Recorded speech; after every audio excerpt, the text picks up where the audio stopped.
चलो बच्चों, let's read the question. So the question says, select the incorrect statements. A. The ion responsible for neutralization of charge on the particles is called coagulating ion. B. The greater the valency of the flocculating ion added, the greater is its power to cause precipitation. C. In the coagulation of a negative sol, the flocculating power is in the order Al3 positive is less than Ba2 positive is less than Na positive. D. In the coagulation of positive sol, the flocculating power is in the order FeCN whole 6 to 4 negative is greater than PO4, 3 negative is greater than SO4, 2 negative is greater than Cl negative. We have option A and B. Option A and B, B, C and D, C only C, D, B. Key concept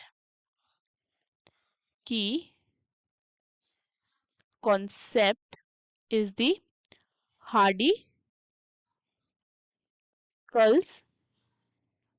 rule. ठीक है, देखो ये rule क्या कहता है. ये rule कहता है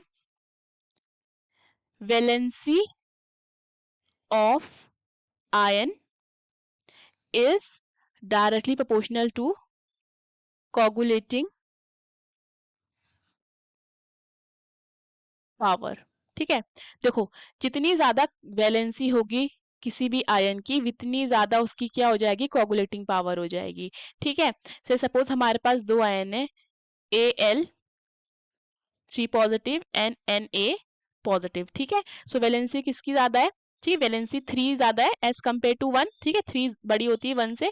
सो किसकी कोगुलेटिंग पावर ज्यादा हो जाएगी यहाँ पे, Al3 पॉजिटिव आयन की. ठीक है, अब देखो पहला स्टेटमेंट क्या है, the ion responsible for the neutralization of charge on the particles is called coagulating ion. तो ये क्या है, ये ट्रू है, ये सही है, क्योंकि coagulating ion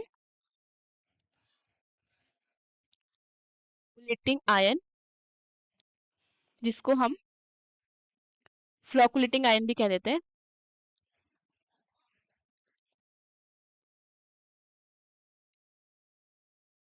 is the ion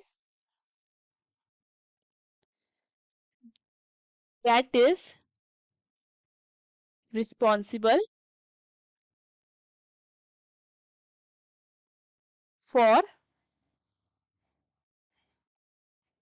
neutralizing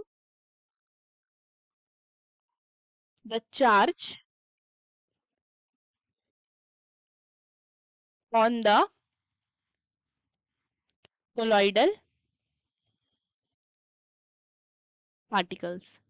ठीक है, कोगुलेटिंग आयन वो आयन होता है जो कि रिस्पॉन्सिबल होता है क्या, चार्ज को न्यूट्रलाइज करने में, और वो चार्ज कहाँ पर जाता है, ऑन द कोलाइडल पार्टिकल्स. तो is the ion that is responsible for neutralising the charge. ठीक है, सो हमारा स्टेटमेंट ए क्या है, ट्रू है. अब हमारा बी देखते हैं, the greater the valence of the flocculating ion added, the greater it is power to cause precipitation. ये भी क्या है, ट्रू है. कैसे, the greater the valence of the flocculating ion added. ठीक है, जितनी ज्यादा वैलेंसी होती है, ठीक है, the greater its power to cause precipitation, इतनी ज्यादा क्या हो जाएगी, उसकी कोगुलेटिंग पावर हो जाएगी. ठीक है, कोगुलेटिंग पावर हो जाएगी, तो दैट मीन्स क्या, इतना ज्यादा वो क्या रिस्पॉन्सिबल हो जाएगा फॉर न्यूट्रलाइजिंग द चार्ज. ठीक है, ठीक है, जितनी ज्यादा वैलेंसी हो जाएगी उतनी ही उसकी पावर हो जाएगी प्रेसिपिटेशन करने की. ठीक है, अब देखो, in the coagulation of a negative sol the flocculating power is in the order Al3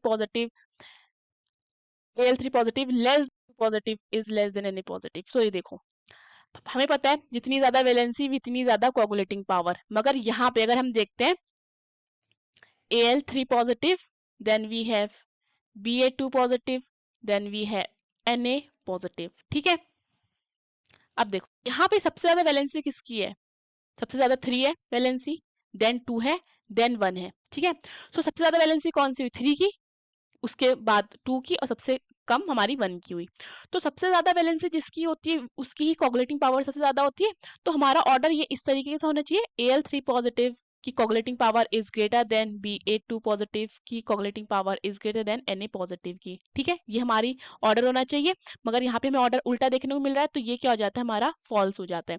अगर हम देखते हैं यहाँ पे, in the coagulating of a positive sol the flocculating power in the order, देखो ये भी क्या है हमारा, ये ट्रू है. क्यों, देखो यहाँ पे हमें सबसे, देखो यहाँ पे वैलेंसी हमें क्या देखने को मिल रही है, 4, यहाँ पे हमें देखने को मिल रही है 3, यहाँ पे हमें देखने को मिल रही है 2, यहाँ पे 1.